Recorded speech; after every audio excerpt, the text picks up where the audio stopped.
Bonjour. Est-ce que vous m'entendez? Bonjour, Bonjour. oui, oui, docteur. Est-ce que vous m'entendez? Est-ce que vous m'entendez?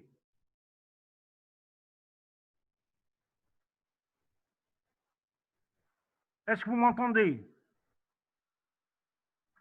Oui, Oui, docteur, on vous entend. Est-ce que vous m'entendez, s'il vous plaît? oh,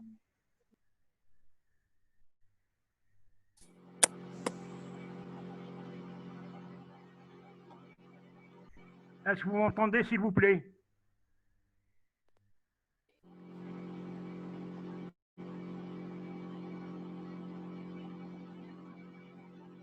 Est-ce que vous m'entendez, s'il vous plaît?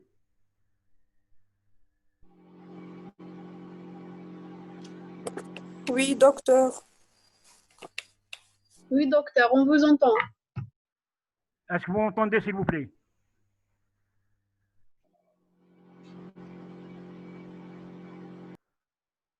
Est-ce que vous m'entendez, s'il vous plaît?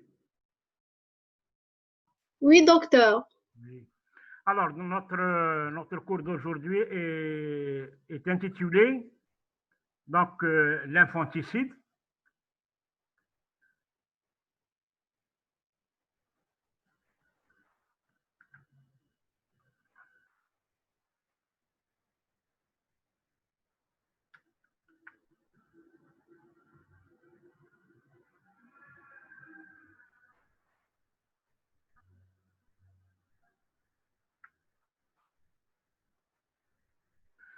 Et comme plan de travail, nous avons donc l'introduction, définition, deuxièmement, éléments de réponse donnés par l'autopsie. Plusieurs questions sont posées donc au médecin. L'enfant a-t-il vécu? Est-ce qu'il est né vivant? S'agit-il d'un nouveau-né, donc non pas d'un prématuré ou d'un fœtus? L'enfant était-il viable? Quelle est la cause de la mort? Quelle a été la durée de vie de l'enfant? Puis on va passer à la date de la mort. Examen de la mère présumée, si on arrive à l'identifier éventuellement, et une conclusion.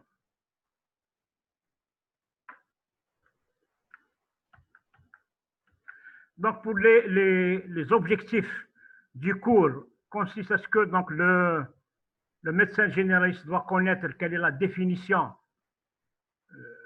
de l'infanticide, doit savoir comment examiner un nouveau-né,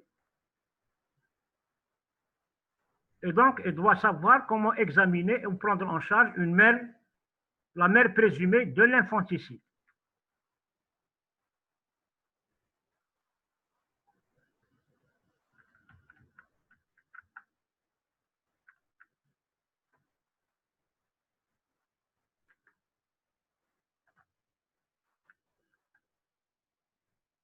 On s'excuse du dérangement. Donc, il y a le...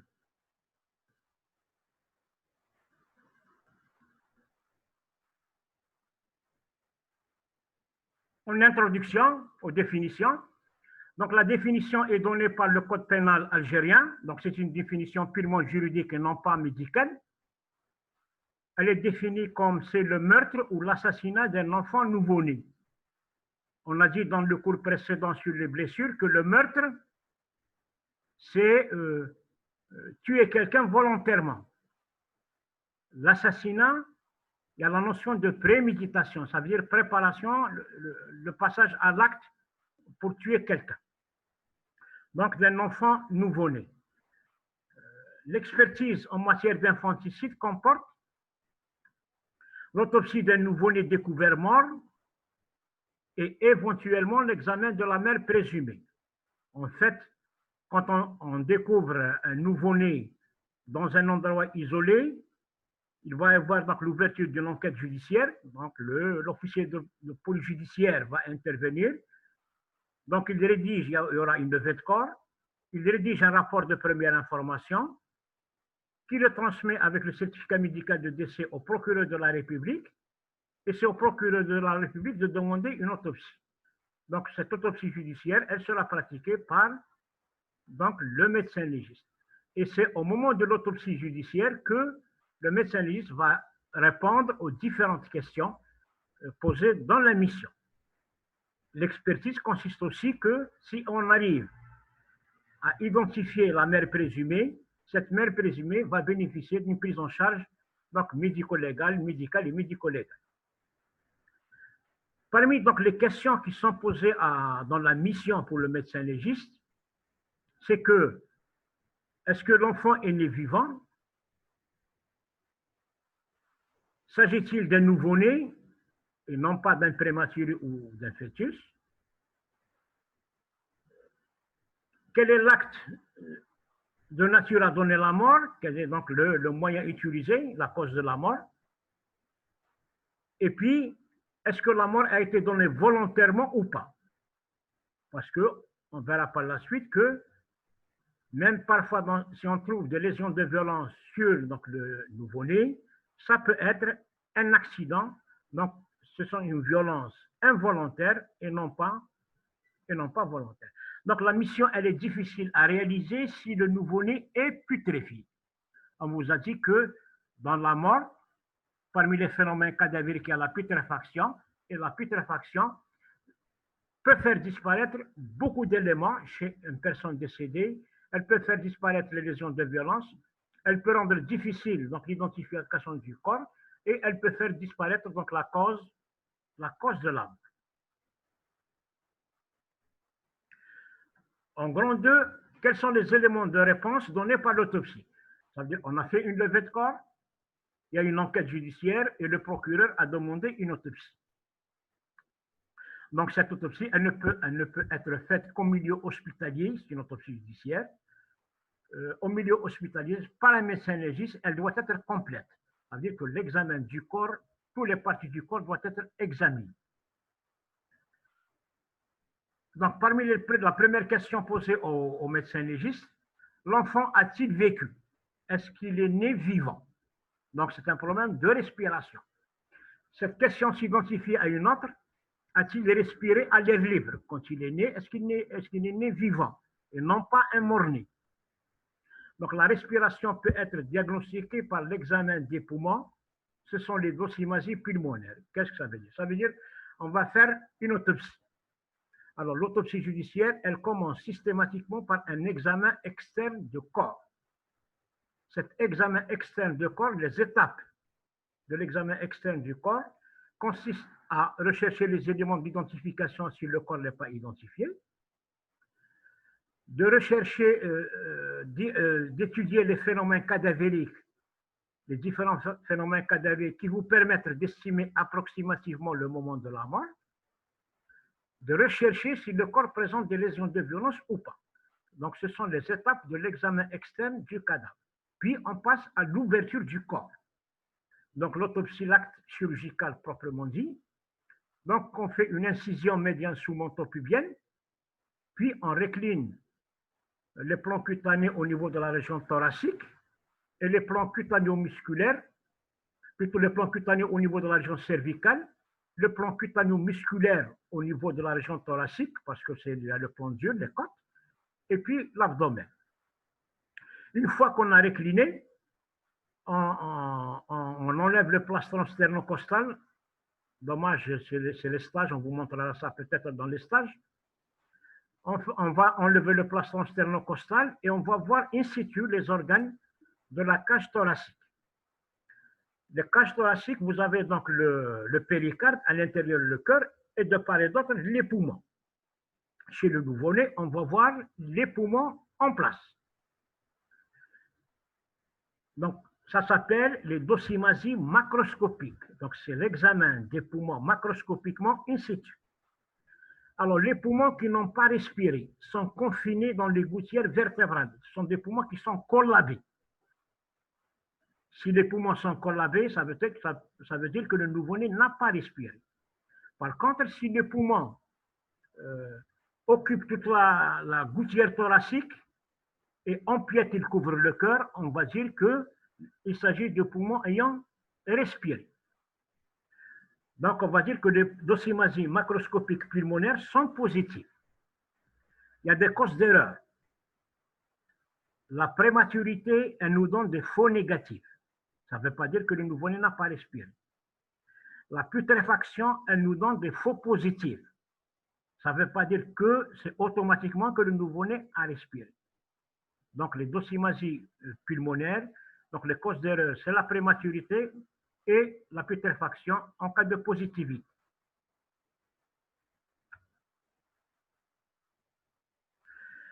On passe aux épreuves hydrostatiques. Hydrostatique, c'est quoi?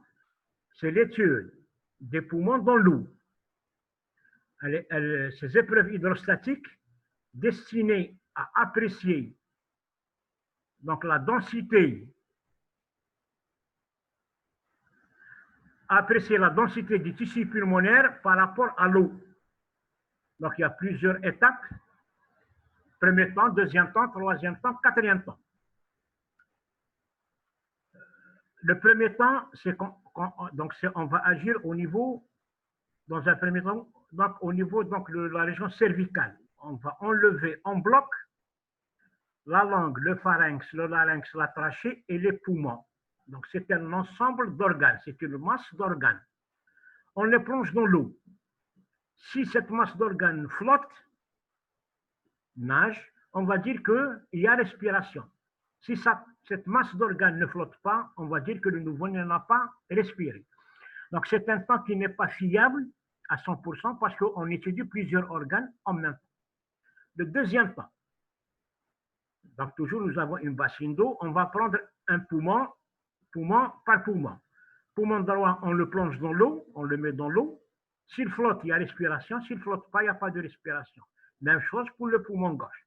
Quand même, c'est un temps qui est fiable parce qu'on va travailler uniquement sur les poumons. Troisième temps, beaucoup plus fiable. On prend des fragments de poumons, de petits fragments de poumons, qu'on va essayer de les comprimer sur un plan dur, sur par exemple la table d'autopsie. L'objectif, c'est en dehors de l'eau. L'objectif, c'est essayer, on va écraser ce fragment de poumon pour essayer d'en chasser, de libérer tout l'air contenu au niveau alvéolaire. Puis, on plonge, on met dans l'eau ce fragment de poumon écrasé, on le met dans l'eau.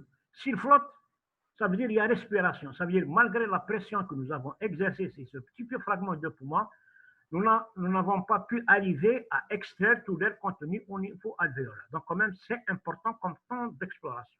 Quatrième temps, on prend d'autres fragments de poumon. Cette fois-ci, on va les comprimer sous l'eau, sous le niveau d'eau. Donc, une fois, quand on comprime, si le poumon a respiré, il va y avoir dégagement de bulles d'air. D'accord? Quand même, c'est un temps qui est capital. Le troisième temps et le quatrième temps sont des temps capitaux. Cependant, on peut avoir des faux positifs en cas de putréfaction.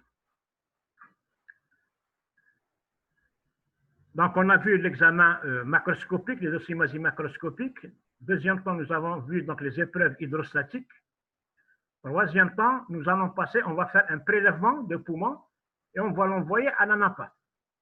C'est l'examen microscopique. Il est indispensable pour renseigner sur la respiration et sur l'état éventuel pathologique des poumons. Si le nouveau-né a respiré, il va y avoir comme résultat anapathe un déplissement plus ou moins complet des branches et des alvéoles. Même si le poumon est putréfié, donc la respiration peut être détectée à l'examen microscopique. Est-ce que vous m'entendez? Est-ce que vous m'entendez? Oh, merci. Donc, dosimasie macroscopique, dosimasie hydrostatique, les épreuves dans l'eau, et les dosimasies histologiques ou microscopiques. Ça, c'est la première question pour voir est-ce que le nouveau-né a respiré ou pas. Deuxième question posée, s'agit-il d'un nouveau-né et non pas d'un fœtus ou d'un prématuré? Bon, vous avez fait donc la pédiatrie, vous avez fait donc la gynéco, vous savez très bien que un nouveau-né à terme, donc c'est à partir de 38 à 42 semaines gestationnelles. Les éléments d'appréciation de la maturité sont, pour dire qu'un nouveau-né il est mature, vous avez la taille, elle est en moyenne de 50 cm, je dis bien en moyenne. Le poids en moyenne chez le sexe masculin, c'est de 3500 grammes, 3 kg 500. Chez le sexe féminin, 3000 grammes, 3 kg. Bon, il y a des variantes. Vous avez le diamètre bipariétal de 85 à 100 mm. Dans l'autopsie, il y a le point de Becklar. C'est quoi ce point de Becklar? C'est une calcification. On fait une incision au niveau de l'extrémité inférieure du fémur. On fait une incision, apparaît un point noir.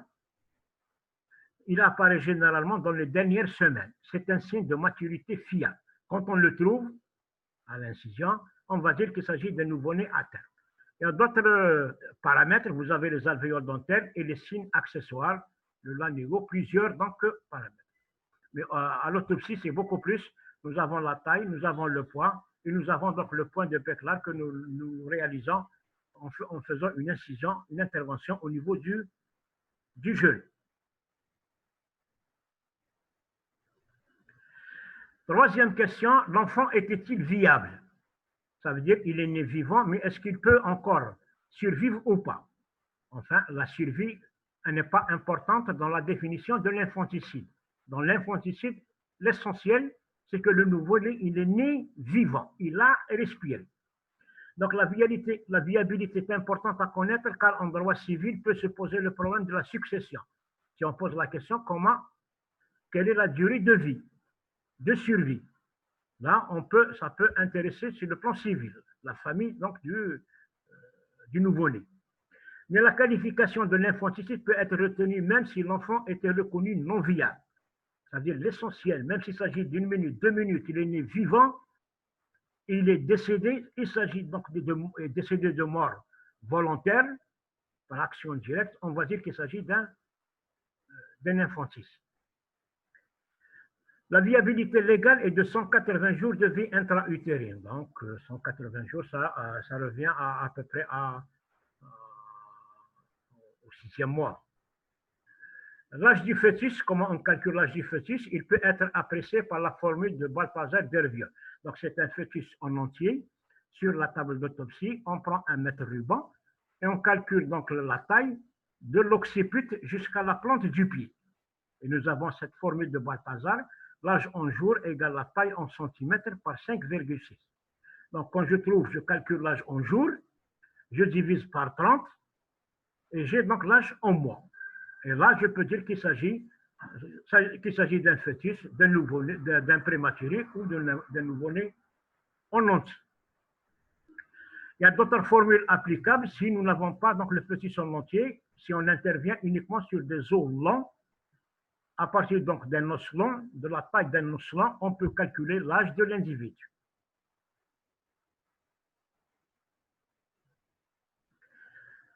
Autre question, donc on a dit qu'il s'agit d'un nouveau-né, qu'il est né vivant. La question, quelle est la cause de la mort?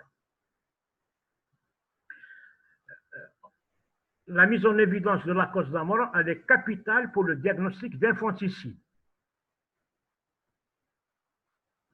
Une mort naturelle permet d'éliminer un infanticide.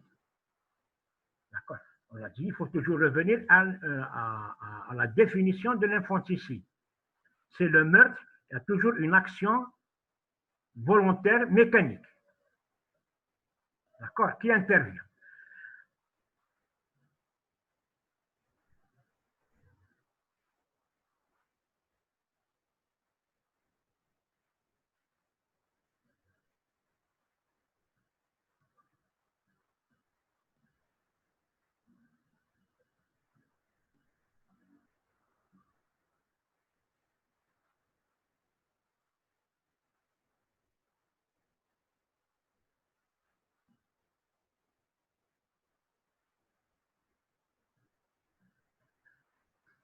Alors, le fœtus peut succomber avant, pendant et après l'accouchement.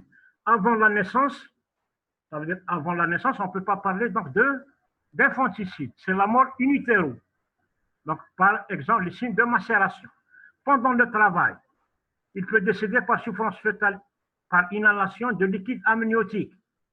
Donc, on va dire, donc, il n'y a pas de cause. Après la naissance, il peut décéder de cause tout à fait naturelle, hémorragie méningée. Donc, on va éliminer donc l'infanticide, la mort violente. Il peut décéder donc de mort violente, mais accidentelle. Et donc, ce n'est pas un infanticide. Dans les accouchements précipités, la maman, elle est seule, elle accouche, le bébé, il tombe sur un plan dur et il décède par traumatisme crânien. D'accord? C'est un accident, c'est une mort violente d'origine accidentelle, donc ça n'a rien à voir avec l'infanticide, ce n'est pas un crime. La mort criminelle, les causes les plus fréquentes utilisées par la mère présumée, ce sont les asphyxies mécaniques, que vous allez voir, et vous avez donc la suffocation à la main, la strangulation ou bien la submersion. Ce sont les causes les plus fréquentes mécaniques utilisées dans la survenue de l'infanticide. Autre question, quelle a été la durée de vie de l'enfant? Combien a survécu? Donc, nous allons prendre quelques éléments sur la respiration et déglutition de l'air se fait progressivement. Vous connaissez ça en pédiatrie. L'estomac sera rempli d'air en 1 à 5 heures. Expulsion totale de méconium au bout de 2 à 5 heures. Si on fait l'autopsie, on peut trouver de le méconium comme on peut trouver de ne pas trouver. On peut estimer. La chute du cordon ombilical selon un processus régulier de momification de l'extrémité distale en 2 à 3 jours, avec sillon d'élimination à l'extérieur, à l'extrémité proximale, puis chute entre 5 à 10 jours. Donc la chute du cordon ombilical, si on trouve un cordon ombilical absent à l'examen, on peut dire que donc le décès est survenu, ça fait 15 jours. Ça fait 5 jours, pardon. Et vous avez la bosse sérosanguine qui se résorbe en 3 à 4 jours, mais elle est inconstante.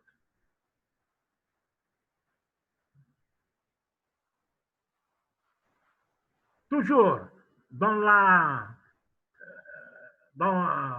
cause et le décès, il faut que vous sachiez que le décès survient généralement par action volontaire, mais la maman peut ne pas commettre donc une violence volontaire. Elle peut abandonner, mais volontairement, son bébé. Elle l'abandonne sur la voie publique et le nouveau-né décède. On ne va pas trouver donc de cause violente, mais on va trouver donc des éléments donc de non-protection de l'enfant, comme un cordon ombilical qui n'est pas ligaturé. L'enfant, donc, une fois qu'on le laisse à la libre, il peut décéder par hypothermie, etc. Donc, à la fin, on va retenir l'infanticide par omission. Ça veut dire qu'elle a abandonné donc, son produit de conception, il est décédé par manque de moyens de protection, et puis donc, sans pour autant qu'elle exerce une violence sur le produit de conception. On passe au grand 3, la date de la mort.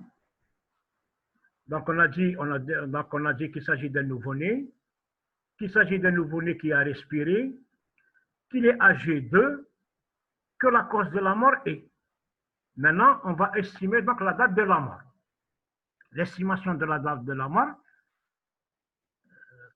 il faut être très prudent parce que c'est comme chez l'adulte, on se base généralement sur les phénomènes cadavériques. C'est facile à estimer si le corps est frais. Si le corps est putréfié, donc la date de la mort est difficile à apprécier.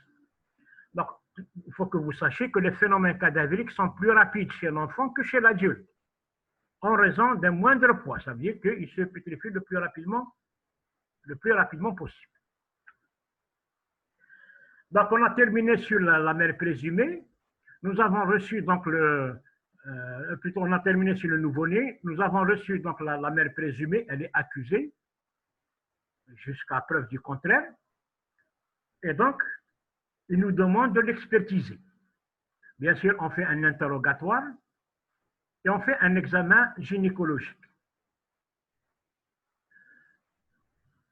Donc, l'examen gynécologique, il faut que vous sachiez que le diagnostic d'accouchement récent d'une femme peut être apporté par l'examen gynécologique, donc l'utérus, les pertes, l'examen des seins, etc. Vous le connaissez. Comment on fait un examen gynécologique? On peut faire même des prélèvements, d'accord? On peut faire même un dosage de bêta-HCG. La recherche des groupes sanguins permet dans certains cas d'exclure une maternité supposée. Donc, on fait un groupage sanguin de la maman, on fait un groupage sanguin donc, du nouveau-né, et donc, par élimination, on peut éliminer donc, la maternité. Et on fait un dosage hormonal. Il faut que vous sachiez que les difficultés rencontrées si le délai écoulé entre la découverte du corps et l'examen de la mère présumée est important. Chaque fois que l'examen de la mère se fait le plus rapidement possible, donc, on peut arriver à des résultats concluants. En conclusion, la définition de l'infanticide est d'ordre juridique. L'autopsie médico-judiciaire s'impose toujours en cas de découverte de corps de nouveau-né.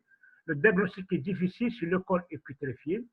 La mort est due le plus souvent par action directe volontaire. La mère présumée est souvent méconnue. Un nouveau-né ayant respiré, de mort violente, action volontaire, et la mère est généralement méconnue. Vous avez quelques références bibliographiques, si vous voulez compléter donc la présentation. Et je reste à votre disposition si vous avez des questions. Est-ce que vous avez des questions?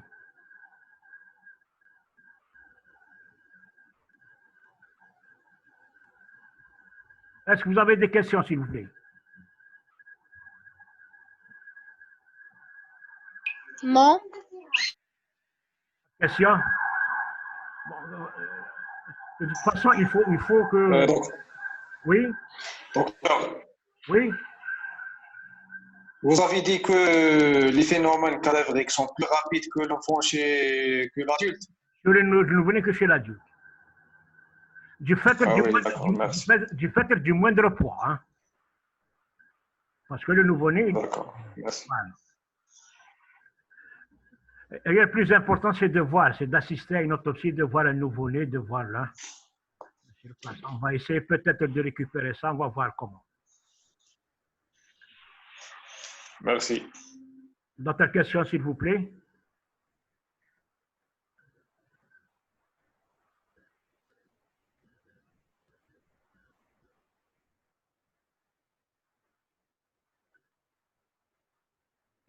On a une question, si vous pouvez répéter le T1 et le T2, s'il vous plaît. T1, T2. Alors, T1, c'est l'examen en ensemble d'une masse. Quand on fait l'incision, on enlève en bloc le larynx, le pharynx, la trachée, les poumons et le cœur. On le met dans une bassine d'eau. S'il flotte, ça veut dire que le nouveau-né a respiré. S'il ne flotte pas, le nouveau-né n'a pas respiré.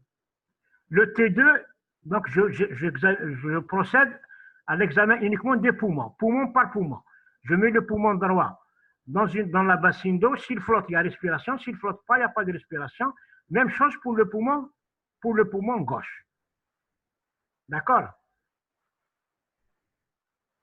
Est-ce que vous avez compris? Oui, merci. Merci.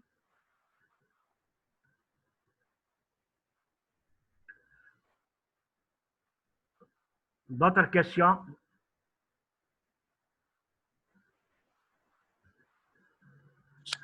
D'autres questions? Est-ce que vous pouvez répéter l'épreuve hémodynamique, s'il vous plaît?